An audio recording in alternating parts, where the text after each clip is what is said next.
no ikuwento mo yung situation na nagbakasyon yung mama mo. Oh, yeah, yeah, yeah. Yeah. And then like aalis siya. Like, Mm. can you tell us that about your experience and then how did you handle that moment na separation anxiety kasi babalik na naman siya ng abroad? Sa separation anxiety ko naman, kasi every year yon 'pag nandiyan ang mami ko, ang special ng mga araw, alam Mm. mo yon tapos a-attend siya ng kung ano-anong mga events, kung may events man, Yeah. ganyan. Pero may isang experience. One time, that was like my third year high school. Yeah. So, may sakit ang grandparents ko pareho.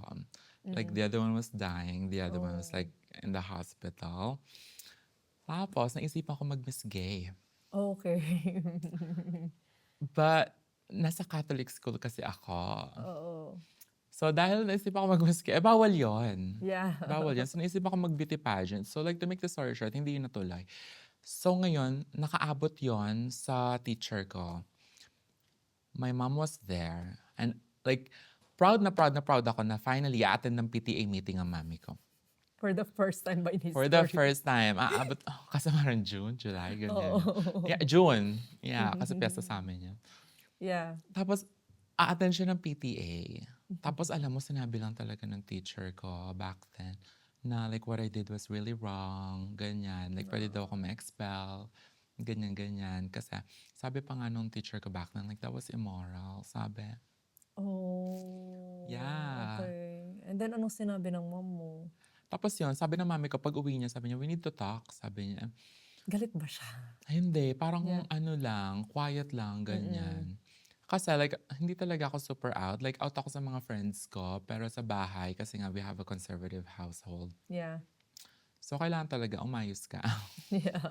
Ngayon okay na. Yeah. Pero, so yun, tapos nag-usap kami. Tapos, yun, so sabi ng teacher mo, ito yung sinabi niya, ganyan.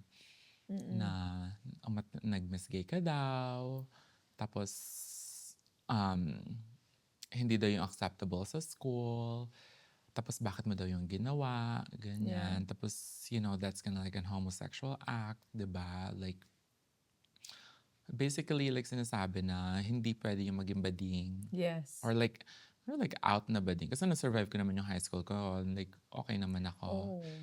Kaso, yung setup talaga nung school, bawal. Alam mo, sabi ng mami ko, lalaki ka ba? Sabi Mm. niya, lalaki ka ba? Hindi talaga ako kumikibo. Yeah. Tapos sabi ng mami ko, ano, babae ka ba? Tapos tumango na ako. Oh.